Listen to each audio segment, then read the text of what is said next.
अगर आप भी लेना चाहते हैं देश दुनिया की तमाम जानकारी तो आज ही सब्सक्राइब करें हमारे चैनल को। साथ ही नीचे दिए बेल आइकन को जरूर दबाएं ताकि हर अपडेट आप तक पहुंच सके। नमस्कार, साक्षी न्यूज सेंटर पर आप सभी का स्वागत है। देश में कोरोना संक्रमण की रफ्तार हल्की सी धीमी पड़ी है, लेकिन अब भी रोजाना 3 लाख से ज्यादा नए मामले सामने आ रहे हैं। पिछले 24 घंटों की बात करें तो 3,23,144 नए संक्रमण के मामले सामने आए हैं और 2,717 लोगों की और मृत्यु हो गई है। और देश में अब तक कोरोना से दम तोड़ चुके लोगों की संख्या की बात करें तो ये 2 लाख के आसपास पहुंच चुकी है, जो कि अपने आप में एक बड़ा आंकड़ा है।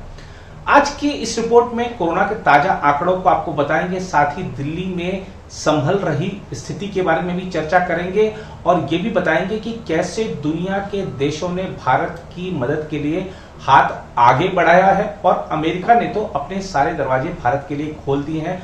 मदद के लिए जो भी कुछ हो सकता है अमेरिका इस समय कर रहा है। आज की इस रिपोर्ट में पहले शुरुआत करते हैं कोरोना के ताजा आंकड़ों से।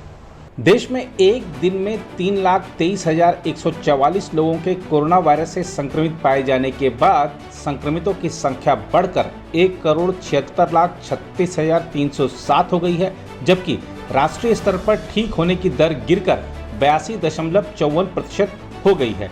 केंद्रीय स्वास्थ्य मंत्रालय ने बताया है कि संक्रमण से 2,771 लोगों के और दम तोड़ने से मृतक संख्या बढ़कर 1,97,894 हो गई है। उपचाराधीन मरीजों की संख्या में भी तेजी से वृद्धि हो रही है और यह संख्या बढ़कर 28,82,204 हो गई है, जो कुल संक्रमितों का 16.34% है। वहीं राष्ट्रीय स्तर पर कोविड-19 से ठीक होने की दर गिरकर 82.54% हो गई है। इस बीच राजधानी दिल्ली में पिछले 24 घंटों में कोरोना वायरस संक्रमण के 20,201 नए मामले सामने आए, जबकि एक ही दिन में सर्वाधिक 380 मरीजों ने इस घातक वायरस के कारण दम तोड़ दिया। स्वास्थ्य विभाग के बुलेटिन के मुताबिक नए मामलों के साथ ही शहर में अब तक 10.47 लाख से अधिक लोग संक्रमण की चपेट में आ चुके हैं, जबकि मृतक संख्या बढ़कर 14,628 तक पहुंच गई है। इसके मुताबिक दिल्ली में संक्रमण की दर 35.2% है और शहर में फिलहाल 92,358 मरीज उपचाराधीन हैं। उधर भारत में कोविड-19 महामारी की विनाशकारी दूसरी लहर से निपटने में वेंटिलेटर और ऑक्सीजन संकेंद्रक की तत्काल आवश्यकता को पूरा करने में मदद के लिए ब्रिटेन से जीवन रक्षक सहायता पैकेज की पहली खेप आज भारत पहुंच गई। ब्रिटेन सरकार के सूत्रों ने बताया कि फिलहाल ध्यान तुरंत आवश्यक उपकरणों के निरंतर प्रवाह को तेज करने पर है। दीर्घकालिक अवधि में भारत में जरूरतों और आवश्यकताओं को पूरा करने के लिए सरकारी विभागों, दोनों देशों के उच्चायोगों और ब्रिटेन में भारतीय मूल के समूहों के बीच चर्चा जारी है।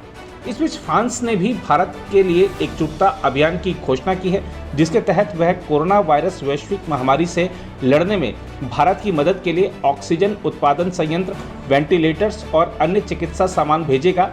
यूरोप और विदेश मामलों के लिए फ्रांस के मंत्रालय ने कहा कि वह कोविड-19 महामारी से बुरी तरह प्रभावित भारत के लोगों की मदद के लिए असाधारण एकजुटता अभियान चला रहा है। मंत्रालय ने एक बयान में कहा, मंत्रालय के संकट और सहयोग केंद्र और भारत में फ्रांस के दूतावास द्वारा चलाए गए इस अभियान के तहत इस हफ्ते के अंत तक वायु और समुद्री मार्ग से चिकित्सा सामान की आपूर्ति की जाएगी। भारत में फ्रांस के राजदूत एमेनुअल लेनिन ने कहा कि भारत और यूरोपीय संघ में मौजूद फ्रांसीसी कंपनियों के सहयोग से बड़ा एकजुटता अभियान चलाया जा रहा है। फ्रांस के विदेश मंत्रालय ने कहा कि भारत को की जाने वाली चिकित्सा आपूर्ति में 8 ऑक्सीजन जनरेटर शामिल हैं, जिनमें से प्रत्येक में करीब 10 वर्षों के लिए 250 बिस्तर वाले अस्पताल के लिए ऑक्सीजन की अबाधित आपूर्ति की क्षमता है। मंत्रालय ने बताया कि पहली खेप के तौर पर लिक्विड मेडिकल ऑक्सीजन के 5 कंटेनर भेजे जा रहे हैं, जो एक दिन में 10,000 मरीजों को ऑक्सीजन की आपूर्ति करने में सक्षम है। उसने बताया कि वह भारत को 28 वेंटिलेटर भी भेज रहा है। दूसरी ओर अमेरिका के राष्ट्रपति जो बाइडेन ने कहा है कि भारत जरूरत के वक्त अमेरिकी लोगों के साथ था और भारत में अब तक के सबसे बुरे जन स्वास्थ्य संकट के समय अमेरिका उसके साथ खड़ा रहेगा। बाइडेन ने प्रधानमंत्री नरेंद्र मोदी से फोन पर हुई बातचीत के बाद यह कहा। दोनों नेताओं ने सोमवार रात को फोन पर बातचीत की। व्हाइट हाउस ने भारत को औषधियां, वेंटिलेटर तथा कोविशील्ड टीके के निर्माता के लिए आवश्यक कच्चा माल सहित अन्य संसाधनों को मुहैया कराने की घोषणा की है। बाइडेन ने मोदी के साथ फोन पर हुई बातचीत के तुरंत बाद ट्वीट किया, भारत हमारे लिए खड़ा था और हम उनके लिए खड़े रहेंगे। बाइडेन के 20 जनवरी को अमेरिका के 46वें राष्ट्रपति के तौर पर पदभार संभालने के बाद दोनों नेताओं के बीच फोन पर यह दूसरी बातचीत है। बाइडेन ने कहा, आज मैंने प्रधानमंत्री नरेंद्र मोदी से बात की और कोविड-19 के खिलाफ लड़ाई में आपात सहायता और संसाधन मुहैया कराने के लिए अमेरिका की तरफ से पूर्ण सहयोग देने का संकल्प जताया। दोनों नेताओं के बीच करीब 45 मिनट तक बातचीत हुई। व्हाइट हाउस की प्रेस सचिव जेन साकी ने अपने नियमित संवाददाता सम्मेलन में पत्रकारों से कहा, राष्ट्रपति ने भारत के लोगों को तत्काल सहायता पहुंचाने का संकल्प लिया, जो कोविड-19 के मामलों में हाल ही में हुई वृद्धि से जूझ रहे हैं।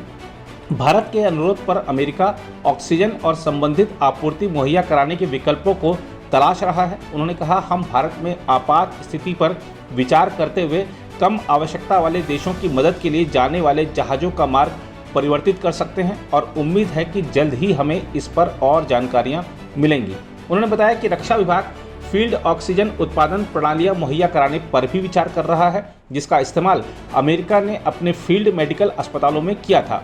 साकी ने कहा कि प्रत्येक इकाई 50 से 100 बिस्तरों को ऑक्सीजन मुहैया करा सकती है। प्रशासन ऑक्सीजन कंसंट्रेटर्स और वेंटिलेटर्स मुहैया कराने के विकल्पों पर भी गौर कर रहा है। उन्होंने कहा, अमेरिका ने पिछले साल भारत को 200 वेंटिलेटर्स मुहैया कराए थे और चिकित्सा पेशेवरों को उनके इस्तेमाल को लेकर प्रशिक्षित भी किया था। उन्होंने कहा, और जिन चीज़ों की सबसे ज़्यादा ज़रूरत है वह पीपीई किट हैं और हमने इसके लिए भी अमेरिकी वाणिज्यिक आपूर्तिकर्ताओं की पहचान की है। हमने रेमडेसिविर के अमेरिकी वाणिज्यिक आपूर्तिकर्ताओं की भी पहचान की है। भारत ने 7 आवश्यक चीज़ों की सूची दी है जिसकी उसे तत्काल आवश्यकता है। इस सूची में ऑक्सीजन कंसंट्रेटर्स 10 लीटर और 45 लीटर की क्षमता के साथ oxygen cylinder, oxygen generators, oxygen उत्पादक संयंत्र, रेमडेसिविर, फेविप्रिविर और टोसिलीजुमैब शामिल हैं। उन्होंने कहा, हम भारत में अपने मित्रों और साझेदारों के साथ एकजुटता से खड़े हैं। भारत को जिन चीज़ों की तत्काल ज़रूरत है उनकी आपूर्ति के लिए लगातार काम कर रहे हैं और इसमें ऑक्सीजन सहायता और संबंधित सामान शामिल है, लेकिन साथ ही इसमें रैपिड जांच किट, वेंटिलेटर्स, निजी रक्षात्मक उपकरण या पीपीई, अग्रिम मोर्चे पर काम कर रहे भारत के स्वास्थ्य देखभाल कर्मियों की रक्षा करने वाले सभी सामान शामिल हैं।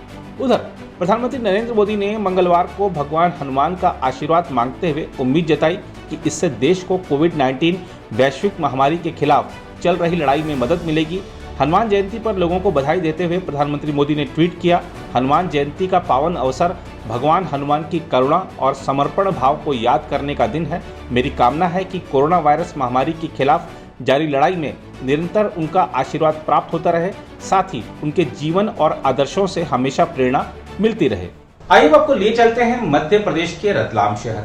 यहाँ पर एक युवक और युवती की शादी तय हो गई, लेकिन जो दूल्हा है वो कोरोना पॉजिटिव निकल गया। अब ऐसे में शादी की तिथि भी आ गई, तो क्या किया जाए? एक हल निकाला गया और पीपीई किट में आपने देखा होगा कि जब शादी होती है तो दुल्हन लहंगा पहनती है, दूल्हा भी या तो सूट में होता है या अपने और जो पारंपरिक वेशभूषा होती है उनमें होता है, लेकिन पीपीई किट में शादी हुई है। कोरोना महामारी किसको क्या क्या दिन दिखा रही है आप देख सकते हैं।